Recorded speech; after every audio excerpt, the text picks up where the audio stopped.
Bonjour, c'est Evelyne Mester, l'auteure du livre Mon enfant non égal. C'est bientôt la rentrée et avec elle, pour beaucoup d'enfants, les difficultés liées aux angoisses de reprendre l'école. Donc notre premier réflexe va être généralement de le rassurer. C'est très humain, c'est très instinctif et en même temps j'ai envie de vous proposer de faire l'inverse, non pas l'inquiéter, mais légitimer ses peurs. Parce que quand on rassure, souvent on va le faire en disant mais ne t'inquiète pas, mais non tu vas voir, tu vas te faire des copines, non mais la maîtresse ça se trouve elle va être super sympa, tu vas rentrer, tu vas être super contente, peut-être. Mais là tout de suite, ce dont l'enfant qui vit son angoisse a besoin à mon avis, c'est d'être écouté dans son angoisse et dans ses émotions. On cherche souvent à donner des solutions, des idées, des machins, on peut oublier tout ça et être simplement dans l'attention à l'autre. Voilà, je suis là, tu vis quelque chose de difficile, je respecte ce que tu es en train de vivre, c'est très dur pour toi, même si pour moi ça peut paraître léger. Et je vais prendre au sérieux ce que tu es en train de vivre. Voilà, c'est vraiment cette intention qui est très importante. Donc je vous incite plutôt à lui demander comment tu te sens face à cette rentrée, comment tu te sens par rapport à ça. Je me sens inquiète, j'ai peur, je parle au féminin parce que je me projette, j'imagine ma fille en fait. Je suis stressée, je suis angoissée. Je suis pétrifiée, terrorisée. Inciter l'enfant à utiliser encore plus de vocabulaire du champ lexical qu'il a choisi. Bon là c'est la peur. Si l'enfant a du mal à mettre des mots sur ses émotions, vous pouvez lui en suggérer. Donc est-ce que par hasard tu ne te sentirais pas stressée? Oui, je suis stressée. Est-ce que tu te sentirais angoissée? Oui, je suis angoissée. Et à chaque fois que vous allez toucher juste, il y aura un oui derrière. Et vous savez que vous êtes sur la bonne piste pour l'aider. Et vous, tout ce que vous avez à faire, c'est de simplement répéter ce qu'elle dit. Donc non, on n'est pas un perroquet. Parce que la personne, si vous réutilisez ces mots à elle, va vraiment se sentir entendue et comprise. Tu te sens hyper inquiète, c'est super stressant pour toi de penser à la rentrée. Ouais, punaise, c'est dur. Voilà, juste légitimer ce qu'elle est en train de vivre. Après avoir exprimé ses émotions, vous pouvez lui demander où ça se passe dans son corps. Qu'est-ce que ça fait exactement? Plus l'enfant est grand, plus il va pouvoir vous exprimer précisément ce que ça lui fait. Et le fait d'exprimer ce que ça lui fait dans son corps peut avoir un effet vraiment soulageant, immédiat. Vous allez voir votre enfant soupirer, se poser, dire. Et là, vous pouvez lui dire, voilà, ça fait du bien, t'as posé ça, voilà. Donc ça peut être rassurant aussi pour l'enfant de faire des liens entre, ah ok, c'est parce que je suis anxieuse qu'en fait, depuis ce matin, j'ai mal au ventre. Ça peut lui donner une connaissance de soi vraiment très utile pour gérer ensuite par lui-même, dans sa vie quotidienne, les difficultés qu'il pourra rencontrer.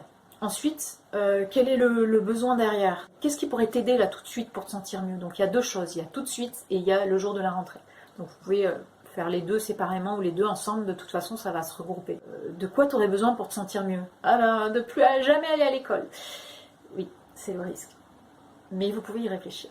Essayez de creuser plus, attention aux évidences, justement, questionner, et quoi d'autre encore? Donc laissez la personne vraiment vider son sac en fait. L'inciter à fouiller au fond d'elle-même pour être encore plus précise sur ce qu'elle ressent et sur ses besoins. Besoin d'être comprise, besoin d'être entourée, besoin d'être populaire. Voilà, laissez-lui dire tout ce qu'elle a à dire, sans jugement, sans commentaire, juste en validant. Ah ouais, ça serait bien pour toi. Si tu pouvais nourrir ce besoin-là, bon là je parle un peu façon CNV traditionnelle, ça peut paraître artificiel, mais utilisez vos mots à vous, quoi. Nourrir ce besoin, c'est un peu trop... Peut-être ce que vous venez de faire a été suffisant pour apaiser cet enfant, pour qu'il se sente plus relâché. Et il faut qu'elle puisse sentir qu'elle a le droit de ressentir ça, et qu'on ne le met pas sous le tapis, que oui, on l'écoute. C'est vraiment apporter une validation de ce qu'il est en train de vivre, parce que ça c'est important, voilà. Tu as le droit de vivre ça, même si c'est difficile pour toi, c'est un comportement humain d'avoir des émotions et en étant à l'écoute, ça va te donner des indications. Vous pouvez voir aussi ce qui se passe dans son corps. Donc portez l'attention sur le corps et les sensations du corps. Où ça se passe pour toi tout de suite là? Quand tu as peur, quand tu es stressé, ça se passe où? Est-ce que c'est dans la gorge? Décris-moi un peu qu'est-ce qui se passe. Ça serre? Ça fait mal? Est-ce que ça tord? Donc à partir de là, il y a plusieurs techniques en PNL, donc en programmation neurolinguistique. On va imaginer que c'est dans la gorge. Si ça avait une couleur, ce que tu ressens dans la gorge, qu'est-ce que tu mettrais comme couleur? Donc il y a des chances que ça soit rouge, des choses comme ça un peu agressives. Ok, ça serait rouge, c'est très rouge, ok. C'est plutôt chaud, c'est plutôt froid? C'est plutôt chaud. Ok, c'est chaud, c'est rouge. Si ça avait un son, qu'est-ce que tu entendrais comme son? Ah, un cri strident, horrible. Voilà. Une fois que la personne a défini tout ce qu'elle ressent en utilisant différents sens, vous allez pouvoir utiliser ça pour les modifier. Donc, lui dire, qu'est-ce qui se passe pour toi si d'un coup tu imagines que, au lieu d'être rouge, c'est bleu? Et là, ça peut être intéressant de voir ce qui se passe. Rien que d'en parler tout de suite, moi ça m'a donné des frissons aux jambes en fait, ça m'a rafraîchi parce que j'ai chaud tout de suite quand je vous parle, c'est quand même très puissant. La description que la personne vous a faite, changez une chose dedans et voir ce qui se passe. Ah oui, c'est mieux quand c'est bleu, d'un coup je respire mieux et tout ça. Et essayez de changer petit à petit les autres choses aussi. Au lieu d'être chaud, si c'est froid, qu'est-ce que tu ressens d'un coup? Ah ben d'un coup je me sens mieux quoi. Et si au lieu d'être pointu, c'était tout lisse, comme une boule lisse, bleue. Voilà, donc changez ce qu'on vous a décrit au début et mettre l'inverse en fait, et voir ce que ça donne. Bon après ça peut être complètement loufoque aussi, et si on rajoutait, je sais pas, des petites oreilles de chat, une petite moustache de chat, un sourire de chat, non ça saurait pas les chats. Ça peut être très libérateur, très très rapidement, immédiatement, et dire « Oh punaise, je me sens mieux dans le corps là ». La gorge peut s'être dénouée. Et déjà, ça peut être vraiment une technique aidante pour les angoisses et les choses comme ça. Voilà pour ça. Après, j'ai peur de l'école, j'ai peur de la rentrée, c'est pas très spécifique, hein, vous êtes d'accord? C'est un peu généraliste et global, on va dire. Donc si vous arrivez à savoir précisément ce qui est inquiétant, ça peut être vraiment aidant pour la personne elle-même, pour votre enfant et pour vous, pour l'accompagner. Qu'est-ce qui te fait peur dans la rentrée? Est-ce que c'est le fait que le réveil va sonner? D'un coup, tu vas sentir que c'est le jour? Est-ce que c'est une personne en particulier? Est-ce que tu as peur de revoir quelqu'un à l'école? Est-ce que c'est le moment où je vais te laisser dans la cour et que tu vas rester seule et que la journée va commencer? Est-ce que c'est la cantine qui te fait peur? C'est d'avoir oublié des affaires? Enfin, il y a tellement de possibilités que c'est vraiment intéressant d'aller creuser. Qu'est-ce qui lui fait peur exactement à votre enfant? On va imaginer un cas, là pour la technique dont je vais vous parler, on va imaginer par exemple que votre enfant sait qu'elle va avoir, on va dire une maîtresse qui lui fait très peur, qui la pétrifie et qu'elle connaît depuis longtemps, une maîtresse qui crie par exemple. Mais là, pour cette technique PNL, j'aurais besoin d'une personne en face de moi pour le faire. Donc on va imaginer des cas. Donc on va imaginer que votre enfant a peur, par exemple, des gros yeux de la maîtresse quand elle crie. Vous pouvez donc inciter votre enfant à imaginer la scène, par exemple, sur un écran de cinéma. Imagine que tu es au cinéma et tu vois ta maîtresse avec ses gros yeux. Hein. Ah, c'est horrible! Voilà, ça lui fait peur immédiatement parce que ça la remet dans la situation qui est difficile. Donc, faut pas y rester 3 heures non plus. Hein. Oui, je vois les gros yeux de ma maîtresse, là, ils sont sur l'écran, elle me fait peur. Ok, qu'est-ce qui se passe si tu choisis de rétrécir un petit peu l'écran?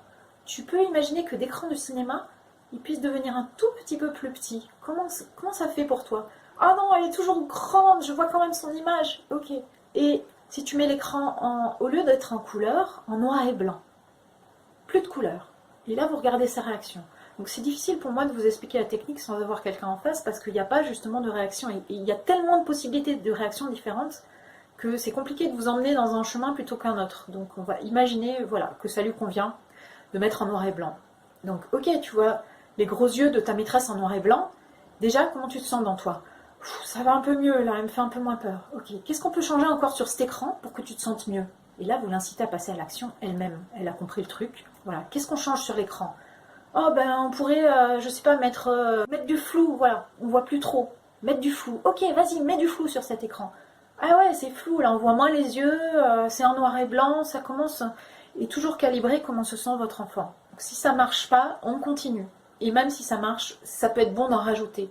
Donc plutôt que d'en rajouter, en fait, d'en enlever, c'est-à-dire tout ce qui peut faire peur, changer les modalités, comme je vous ai expliqué tout à l'heure, pour que la personne, l'enfant, puisse contrôler ce qui se passe et décider elle-même de ce qu'elle va mettre en place pour moins être impactée, en fait. Donc voilà, après ça peut être très ludique avec les enfants aussi, ou avec des personnes qui aiment s'amuser. Imaginez la maîtresse avec la moustache, ça c'est un truc qui est vieux. Autrefois, moi quand j'étais petite, on me disait imagine ta maîtresse en train de faire caca sur les toilettes. Ça me faisait bien rire et tout de suite ça allait mieux. Donc c'est un peu l'idée aussi, c'est ça. Vous pouvez demander à l'enfant de rajouter tout ce qui lui plaît ou d'enlever tout ce qui lui plaît pas sur cet écran. Il y a quelque chose qui, pour mes enfants, est très efficace, c'est la dimension de l'écran. Donc imaginez que l'écran est de plus en plus petit, et l'image rétrécit avec. Donc il est en noir et blanc, il est de plus en plus petit, l'image est floue. Et moi j'ai vraiment vu mes enfants changer d'attitude au fur et à mesure qu'ils contrôlaient eux-mêmes la taille de leur écran. Est-ce que ça te va comme ça la taille? Non, allez, tu veux le faire encore plus petit? Vas-y, c'est toi qui fais. Voilà, l'inciter en imagination à travailler sur cet écran. Je leur dis qu'est-ce qu'on fait maintenant de cet écran qui est minuscule comme ça. Et mon fils qui devait avoir 7-8 ans a dit je le prends et je le jette par la fenêtre. Et là il était radieux quoi, je veux dire c'était... Là je vous parle longtemps, mais en l'espace de quelques minutes ça va très très vite. Et une fois qu'il a compris ça, des fois où j'étais pressée, je lui ai expliqué, je lui ai dit, tu te rappelles la technique de l'écran? Et est-ce que tu veux essayer de le faire tout seul? Parce que là, j'ai vraiment pas le temps, je peux pas, je suis occupée ou je suis avec un autre enfant. Et ben il l'a fait, il est allé beaucoup plus vite que moi encore. Cette histoire d'écran, quand on maîtrise soi-même ce qu'on fait, ça peut être, j'allais dire magique. Je ne suis pas pour les techniques magiques, mais j'avoue qu'il y a des techniques de PNL qui sont vraiment très efficaces. Donc voilà, si vous voulez essayer ce genre de choses avec votre enfant, n'hésitez pas à revenir vers moi pour me poser des questions si vous n'avez pas compris et me faire un retour. Merci à vous et à bientôt pour une prochaine vidéo et bon courage à tout le monde pour la rentrée.